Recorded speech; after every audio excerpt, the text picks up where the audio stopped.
మీకు గురకొస్తుందా? గురక? పడుకున్నప్పుడు గురకొస్తదా? అయితే ఇది మీకోసమే. నిజం చెప్తున్నా. ఇది మా నాన్న వాడుతున్నాడు కాబట్టి, ఆయనకు తగ్గింది కాబట్టే నేను చెప్తున్నాను. మా నాన్న ఇప్పుడు అదే చేస్తున్నాడు. మిక్సీలో ఎండు ఖర్జూరాలు 250 గ్రామ్స్ లేకపోతే మీ ఇష్టం ఎంత క్వాంటిటీ కావాలో అంత క్వాంటిటీ. దానికి తగ్గట్టు నువ్వులు పోసుకోవాలి అంతే. ఫస్ట్ ఎండు ఖర్జూరాలు గట్టిగుంటాయి కాబట్టి మిక్సీలో వేసేస్తే మిక్సీ జారు పగిలిపోతాయి మన బ్లేడ్స్ అనేటియి. అందుకనే ఫస్ట్ మనకు రోట్లో దంచుకోవాలి వాటిని. ఫస్టయితే ఎండబెట్టాలి. మంచిగా ఎండబెట్టిన తర్వాతకి వాటిని దంచుకోవాలి. దంచుకొని కొంచెం కచ్చా పచ్చాగా ఉన్నప్పుడే దంచుకొని ఇంకా ఎక్కువ సేపు దంచలేము వాటిని. సో, కచ్చా పచ్చాగా దంచుకొని ఆ తర్వాత వాటిని మిక్సీ జేసుకోవాలి. అందుకే మా నాన్న కొంచెం దంచిండు.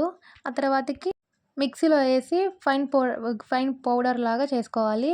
మనం ఎంతైతే ఎండు ఖర్జూరాలు తీసుకున్నామో అంతే మోతాదులో ఫస్ట్ నువ్వులు తీసుకోవాలి. తెల్ల నువ్వులు. వాటిని గూడా ఫైన్‌గా మొత్తం పౌడర్‌లాగా ఇవి సెపరేట్‌గా పౌడర్ జేయాలి. మొత్తం ఒకే ప్లేట్‌లో ఏసుకొని మంచిగా నీట్‌గా కలుపుకోవాలనమాట. మంచిగా కలుపుకొని ఆ తర్వాతకి ఒక కంటైనర్ స్టోరేజ్ దాంట్లో స్టోర్ చేసుకోవాలి. 1 మంత్ వరకి స్టోరేజ్ ఉంటది. వీటిని వేపాల్సిన అవసరం లేదు. వేయించిన తర్వాత ఫైన్ పౌడర్‌లాగా పట్టాలా కాదు. నార్మల్‌గా పచ్చిగున్నప్పుడే ఫైన్ పౌడర్‌గా పట్టేసుకొని, ఆ 2 మిక్స్ చేసుకొని ఒక డబ్బాలో స్టోర్ చేసుకోవచ్చు. ఫ్రిడ్జ్‌లో అవసరం లేదు. నార్మల్‌గా ఇట్లా బయటకు స్టోర్ చేసుకున్నా గూడా మంచిగుంటదనమాట.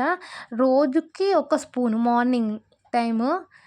లేకపోతే మీకు ఈవినింగ్ టైమ్‌లో ఏసుకోవాలనిపించినా ఏం గాదు. మార్నింగ్ టైమ్ రోజుకొక స్పూన్ వేసుకుంటే మాత్రం గురక కంపల్సరీగా తగ్గుతుంది. అండ్ దీంతో పాటు మన సొంటి పొడిని గూడా వాడండి. అది గూడా హాఫ్ స్పూన్ అంతే ఇంక.